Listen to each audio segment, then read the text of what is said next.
आप लोगों को selection tool, direct selection tool और पेन टूल वगैरह जैसे टूल्स तो याद ही होंगे। इलस्ट्रेटर के अंदर हम लोगों ने टूल बार के अंदर काफ़ी सारे टूल्स लर्न किए। इसी तरह फोटोशॉप में भी हम लोगों ने काफ़ी सारे टूल्स जो हैं वो लर्न किए। और आप लोगों को मालूम है कि अडोबी के ये जितने ग्राफिक्स रिलेटेड सॉफ्टवेयर हैं, इनमें टूल्स की मदद से हम बहुत सारे मैजिकल काम जो है वो कर सकते हैं और बहुत सारे ज़बरदस्त डिज़ाइन जो हैं वो बना सकते हैं। तो चलें, इस लेसन के अंदर हम लोग अडोबी इन डिज़ाइन के अंदर जो मौजूद टूल्स हैं उनका जायज़ा लेते हैं और देखते हैं कि इसमें हमारे पास टूल बार में क्या ऑप्शंस अवेलेबल हैं। मैं आप लोगों को यहाँ पे एक इम्पॉर्टेंट बात बताता चलूँ। इलस्ट्रेटर के अंदर और इन डिज़ाइन के अंदर जैसा कि मैं आपको बता चुका हूँ कि काफ़ी सारी सिमिलैरिटीज़ मौजूद हैं। तो बिल्कुल इसी तरह से इन दोनों के टूल बार्स के अंदर कुछ ऐसे टूल्स हैं जो कि दोनों में मौजूद हैं और एक ही तरह से काम करते हैं। तो चलें इन डिज़ाइन के टूल बार को एक्सप्लोर करते हैं और देखते हैं हमारे पास इसमें कौन सी ऑप्शंस मौजूद हैं। सबसे पहले अगर हम इस टूल बार को ज़रा थोड़ा सा गौर से देखें तो हमारे पास सबसे ऊपर सिलेक्शन टूल है और इसके अलावा डायरेक्ट सिलेक्शन टूल है। अच्छा, ये टूल बार के टूल्स को स्टडी करवाने से पहले थोड़ा सा मैं आपको रोक के नेविगेशन के जो टूल्स हैं वो बताता चलूँ। वो भी इन डिज़ाइन के बिल्कुल उसी तरह से हैं जिस तरह से इलस्ट्रेटर के थे। यानी कि अगर आपने इन डिज़ाइन में भी जूम करना हो तो इलस्ट्रेटर की तरह आपको जो जी की है वो आपको प्रेस करनी पड़ती है, जेड या जी जो भी आप उसको कह लें। अच्छा, इसी तरह से जूम आउट करने के लिए आपको जूम टूल में जाके ऑल्ट को प्रेस करना पड़ता है, बिल्कुल उसी तरह से जिस तरह से इलस्ट्रेटर में हम करते थे। और बिल्कुल इसी तरह से जो अनडू है वो हमारे पास यहाँ पे कंट्रोल जी है। मिसाल के तौर पे मैं ये एक बॉक्स बनाता हूँ और कंट्रोल जी प्रेस करता हूँ तो अनडू की कमांड जो है वो इन डिज़ाइन में काम करेगी, बिल्कुल उसी तरह से जिस तरह से इलस्ट्रेटर में करती थी। तो स्पेस बार के थ्रू हम हैंड टूल भी पिक कर सकते हैं और हैंड टूल की मदद से हम अपने डॉक्यूमेंट को जो है वो फ्रीली आज़ादाना तरीके से मूव कर सकते हैं जिस तरह से हम इलस्ट्रेटर में करते थे। तो ये तो कुछ हो गई नेविगेशन के हवाले से टूल्स की बात। अब आते हैं वापस इस टूल बार के ऊपर। अच्छा जी, सबसे ऊपर हमारे पास सिलेक्शन टूल है और उसके पास हमारे पास मौजूद है डायरेक्ट सिलेक्शन टूल, बिल्कुल वैसे ही जैसा कि हमारे पास इलस्ट्रेटर के अंदर ये टूल्स मौजूद थे, बिल्कुल उसी तरह से यहाँ पे मौजूद हैं। मैं इसको कलर दे रहा हूँ बॉक्स को और ये देखें सिलेक्शन टूल की मदद से मैं वही तमाम काम कर सकता हूँ जो इलस्ट्रेटर में कर सकता था। और डायरेक्ट सिलेक्शन टूल की मदद से मैं किसी एक इस ऑब्जेक्ट के किसी एक जो एंकर पॉइंट है उसको चूज़ कर सकता हूँ। पहले हम इसको डीसेलेक्ट करेंगे और अब आके हम इसको जो है वो किसी भी इसके एक एंकर पॉइंट को सिलेक्ट करेंगे। अगर आपने पहले से सिलेक्शन टूल से सिलेक्शन ली होगी जिस तरह अभी मैंने ली हुई थी तो इसीलिए वो डायरेक्ट सिलेक्शन टूल से सिलेक्ट नहीं हो रहा था। तो आपको करना ये है कि इसको डायरेक्ट सिलेक्शन टूल से सिलेक्ट करने के लिए पहले आपको उसको जो है वो सिलेक्शन को ख़त्म करना पड़ेगा। अच्छा, इसके बाद यहाँ पे कुछ नए टूल्स हैं दो, कंटेंट कलेक्टर और कंटेंट प्लेसर। ये हम ज़रा इम्पॉर्टेंट टूल है, ये हम अभी थोड़ी देर बाद डिस्कस करेंगे। पहले हम वो टूल्स देख लेते हैं जो कि इलस्ट्रेटर और इन डिज़ाइन में सिमिलर हैं। अच्छा जी, बिल्कुल उसी तरह से टाइप टूल की ऑप्शन हमारे पास मौजूद है, लेकिन थोड़ा सा फ़र्क है और वो ये है कि इलस्ट्रेटर में हम यहाँ पे क्लिक करते हैं तो हम टाइप कर सकते हैं, लेकिन यहाँ पे हमें इसको ड्रैग करना पड़ता है, उसके बाद ही हम इसमें टाइप करने के काबिल होते हैं टेक्स्ट बॉक्स में।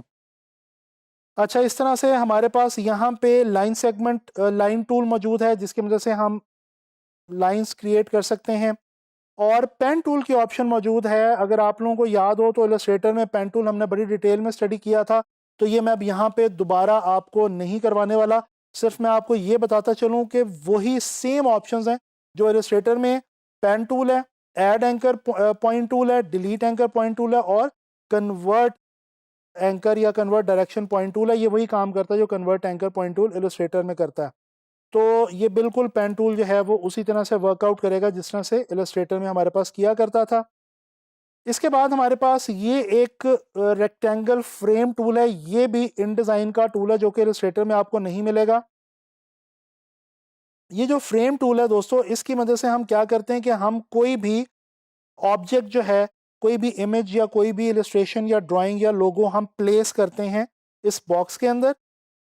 यहाँ पे हमारे पास रेक्टेंगल के अलावा इलिप्स फ्रेम टूल भी है और पॉलीगॉन भी है, यानी इसको हम इलिप्स शेप में भी चूज़ कर सकते हैं, पॉलीगॉन फ्रेम शेप में भी चूज़ कर सकते हैं। अच्छा, आगे चल के इसको हम डिटेल में जो है वो स्टडी करेंगे जब हम चीज़ों को प्लेस करेंगे, प्लेसमेंट के अंदर हम इसको देख लेंगे। उसके बाद यहाँ पे जिस तरह इलस्ट्रेटर में शेप टूल थी, बिल्कुल उसी तरह से यहाँ पे हमारे पास रेक्टेंगल टूल है और इसके अलावा हमारे पास एलिप्स टूल है और हमारे पास जनाब यहाँ पे पॉलीगॉन टूल भी मौजूद है और ये भी बिल्कुल उसी तरह से वर्किंग करते हैं जिस तरह से इलस्ट्रेटर में हमारे पास टूल्स किया करते थे। अच्छा जी, इसके बाद हमारे पास सीजर टूल अवेलेबल है ये, और ये क्या करता है कि ये बेसिकली कोई भी ऑब्जेक्ट अगर आपने सिलेक्ट की हो और आप सीजर टूल से जाके इसको थोड़ा सा काटने की कोशिश करें, काटना चाहें तो आप इसको एंकर पॉइंट्स की ऊपर क्लिक करके इसको सिजर की तरह से, जिस तरह बिल्कुल कैंची काम करती है, कोई भी चीज़ काटती है, आप किसी भी शेप को काट सकते हैं। इसको यूज़ करने के लिए थोड़ा सा आपको ज़रा प्रैक्टिस करनी पड़ेगी और ये आप इसकी मदद से कोई भी चीज़ काट सकते हैं। इसी तरह से जनाब Ali free transform tool available है, ठीक है। इसके अंदर हमारे पास रोटेशन की ऑप्शन मौजूद है, आप रोटेट कर सकते हैं किसी भी ऑब्जेक्ट को, और जनाब अली इसके अलावा हमारे पास स्केल की ऑप्शन मौजूद है, हम स्केल भी कर सकते हैं, ठीक है। और ये देखें, और इसके अलावा हमारे पास यहाँ पे शेयर की ऑप्शन भी मौजूद है, ये भी आप लोग इलस्ट्रेटर में देख चुके हैं। अच्छा जी, इसी तरह से हमारे पास है जी यहाँ पे ग्रेडियंट, तो ग्रेडियंट अगर हम अप्लाई करें तो ये देखें ग्रेडियंट अप्लाई हो जाता है।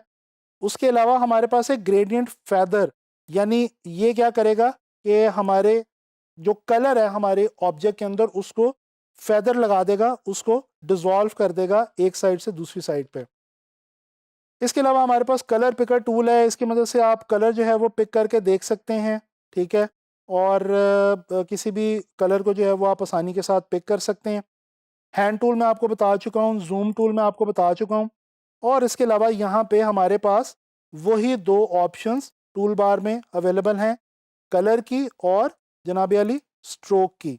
तो ये तो हो गई हमारी टूल बार और उसके अंदर मौजूद वो वाले टूल्स जो कि हम इलस्ट्रेटर में भी देख चुके हैं। अच्छा, यहाँ पे ये दो टूल्स मैंने आपको बताया, कंटेंट कलेक्टर और कंटेंट प्लेसर। ये बड़ी मज़े की चीज़ है। ये दिखाने के लिए, आपको समझाने के लिए मैंने यहाँ पे एक हल्का फुल्का सा डिज़ाइन बनाया हुआ है। ये कुछ फूड के हवाले से कुछ इमेजेस रखे हुए हैं और डमी टेक्स्ट अभी फ़िलहाल मैंने यहाँ पे लगाया हुआ है, और एक कैप्शन भी जो है वो दे रखी है। अच्छा जी, ये टूल्स किस तरह से काम करते हैं ये ज़रा देख लीजिए, ये इंपॉर्टेंट है। अगर हम बी प्रेस करें तो ये हमारा जो कंटेंट कलेक्टर टूल है ये हमारे पास आ जाता है। बेसिकली ये टूल्स करते क्या हैं, कंटेंट कलेक्टर और इसके अलावा कंटेंट प्लेसर, यानी कि इन दोनों टूल्स की मदद से हम इस पेज के ऊपर मौजूद किसी भी कंटेंट को कलेक्ट करके किसी नई जगह पे जाके रख सकते हैं, ठीक है जी। यानी कि कलेक्ट कर सकते हैं और प्लेस कर सकते हैं। तो मैं क्या करता हूँ, मैं एक नया डॉक्यूमेंट ले लेता हूँ ताकि मैं उस नए डॉक्यूमेंट में जाके कुछ भी यहाँ से प्लेस कर सकूँ। अब ये देखें, ये मैंने यहाँ पे आके क्लिक किया तो ये मेरे कलेक्टर के अंदर मेरा जो इमेज है ये कलेक्ट हो गया, ठीक है जी। अब मैं आता हूँ अपने नए डॉक्यूमेंट के अंदर और यहाँ पे आके मैं दोबारा बी प्रेस करता हूँ, तो अब मैं ये देखें मेरा जो टूल है वो चेंज हो गया, ये कलेक्टर से अब प्लेसमेंट में चेंज हो गया, प्लेसर में चेंज हो गया। तो इसकी मदद से अब अगर मैं यहाँ पे ड्रैग करूँ तो ये देखें मेरा वही इमेज सेम वहाँ से मैंने कलेक्ट किया और यहाँ पे आके मैंने प्लेस कर दिया। अब मैं इसको अनडू करने लगा हूँ और इसके बाद अब मैं क्या करूँगा कि मैं जनाब अली यहाँ से दोबारा आके कोई टेक्स्ट जो है इसको मैं कलेक्ट कर लेता हूँ। ये देखें ये टेक्स्ट मेरा जो है ये कलेक्ट हो गया, और मैं अगर बी प्रेस करूँ तो ये देखें अब ये, क्योंकि मैंने ये जो इमेज है ये कलेक्ट कर रखा है ऑलरेडी, तो पहले ये इसको प्लेस करेगा, उसके बाद बारी आएगी मेरे इस टेक्स्ट की। और ये देखें अगर मैं एक टेक्स्ट बॉक्स यहाँ पे बनाऊँ तो वो वही टेक्स्ट जो मैंने यहाँ से उठाया था, कलेक्ट किया था, वो यहाँ पे आके मैंने बड़ी आसानी से प्लेस कर दिया। तो ये है हमारा कंटेंट कलेक्टर और कंटेंट प्लेसर, और इनकी वजह से हम कंटेंट को बड़ी आसानी से एक जगह से दूसरी जगह, चाहे वो नया पेज हो या सेम पेज हो या सेम डॉक्यूमेंट हो या न्यू डॉक्यूमेंट हो, हम उनको कलेक्ट कर सकते हैं और प्लेस कर सकते हैं। इस लेसन में हम लोगों ने Adobe InDesign के अंदर मौजूद इंपॉर्टेंट टूल्स का जायज़ा लिया और हमने देखा कि वो कौन से टूल्स हैं जो कि इलस्ट्रेटर में भी मौजूद हैं और हमारे पास InDesign भी मौजूद हैं, और इसके अलावा कुछ नए टूल्स भी हमने जो है वो विज़िट किए और उनको भी हमने एक्सप्लोर करने की कोशिश की। तो मैं उम्मीद करता हूँ कि आपको टूल बार के हवाले से InDesign की समझ आ गई होगी और इंशाल्लाह ताला नेक्स्ट लेसन में Adobe InDesign के हवाले से कोई नई इन्फॉर्मेशन लेके आप लोगों के लिए हाज़िर होऊंगा।